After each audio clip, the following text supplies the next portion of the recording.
നമസ്കാരം, എല്ലാവർക്കും സ്വാഗതം. ഇൻഫോർമേറ്റീവായ പുതിയ ഒരു വാർത്താ അപ്ഡേറ്റ്സിലേക്ക്. രണ്ടാം പിണറായി സർക്കാരിന്റെ അവസാനത്തെ ബജറ്റുമായി ധനമന്ത്രി കെ.എൻ. ബാലഗോപാൽ. ഇതുവരെ സർക്കാർ പറഞ്ഞ കാര്യങ്ങളെല്ലാം നടപ്പിലാക്കി എന്നാണ് ധനമന്ത്രിയുടെ അവകാശവാദം. കേരളത്തിന്റെ വികസന ക്ഷേമ പദ്ധതികൾ ഓരോന്നായി ചർച്ചയ്ക്കെടുക്കാമെന്ന ആത്മവിശ്വാസമുണ്ടെന്നും പറഞ്ഞ് മന്ത്രി ബജറ്റ് അവതരണം ആരംഭിച്ചു. 1 മുതൽ 12 വരെ ക്ലാസുകളിൽ പഠിക്കുന്ന കുട്ടികൾക്ക് അപകട ഇൻഷുറൻസ് പ്രഖ്യാപിച്ചു. വർഷം 15 കോടി ഇതിനായി വേണ്ടിവരും. ഈയൊരു തുക ബജറ്റിൽ വകയിരുത്തും. കൂടാതെ റോഡപകടങ്ങളിൽ പെടുന്നവർക്ക് ആദ്യ 5 ദിവസം സൗജന്യ ചികിത്സ നൽകുമെന്ന കേന്ദ്ര സർക്കാരിന്റെ ആ ഒരു പ്രഖ്യാപനം ഈ ഒരു ബജറ്റിൽ ഇടം പിടിച്ചിട്ടുണ്ട്. മറ്റ് ആനുകൂല്യങ്ങളും കേന്ദ്ര സർക്കാർ പ്രഖ്യാപിച്ചിട്ടുണ്ട്. അപ്പോൾ ഇതിനെ സംബന്ധിച്ച് കേരള സർക്കാരിന്റെ കൂടുതൽ വിശദീകരണങ്ങൾ, ഇതുമായി ബന്ധപ്പെട്ട കൂടുതൽ കാര്യങ്ങൾ പുറത്തു വരേണ്ടതുണ്ട്. അതുപോലെ തന്നെ സർക്കാർ ആശുപത്രികളിലും തിരഞ്ഞെടുക്കപ്പെട്ട സ്വകാര്യ ആശുപത്രികളിലും ഈ ഒരു സേവനം ലഭ്യമാകും. 15 കോടി രൂപ ഈ ഒരു പദ്ധതിക്കായി വകയിരുത്തി എന്നാണ് ധനമന്ത്രി അറിയിച്ചിട്ടുള്ളത്. കാരുണ്യ പദ്ധതിയിൽ ഉൾപ്പെടാത്ത കുടുംബങ്ങൾക്കായി ആരോഗ്യ ഇൻഷുറൻസ് പ്രഖ്യാപിച്ചു. ഇതിനായി 50 കോടി രൂപയാണ് വകയിരുത്തിയിരിക്കുന്നത്.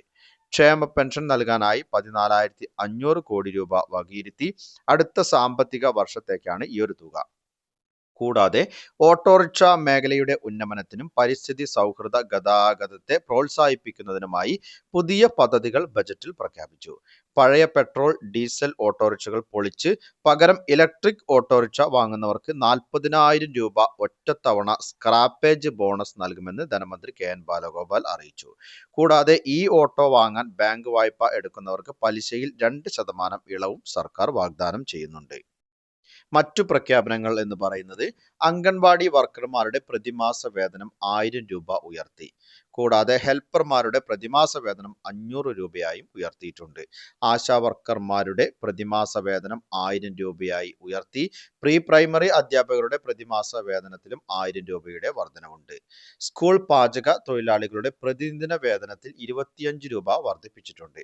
സാക്ഷരതാ പ്രേരകന്മാരുടെ പ്രതിമാസ വേതനം 1000 രൂപ ഉയർത്തി. അതുപോലെ തന്നെ കരാർ അല്ലെങ്കിൽ ദിവസവേതന ജീവനക്കാരുടെ പ്രതിദിന വേതനത്തിൽ 5% വർധനവും വരുത്തിയിട്ടുണ്ട്.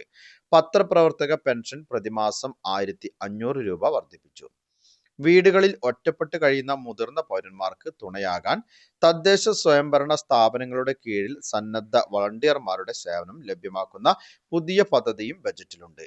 ചികിത്സ ഉൾപ്പെടെയുള്ള അടിയന്തര ആവശ്യങ്ങൾക്കായി ഏത് സമയത്തും വിളിക്കാവുന്ന പ്രത്യേക ഫോൺ നമ്പറും സർക്കാർ പരസ്യപ്പെടുത്തുന്നുണ്ട്.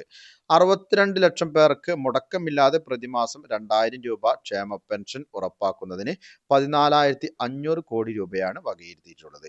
ക്ഷേമ പെൻഷനിൽ നിലവിൽ വർധനവില്ല. 2000 രൂപ തന്നെയാണ് ഓരോ ഗുണഭോക്താവിന്റെ അക്കൗണ്ടുകളിലേക്കും കൈകളിലേക്കും ലഭിക്കുക.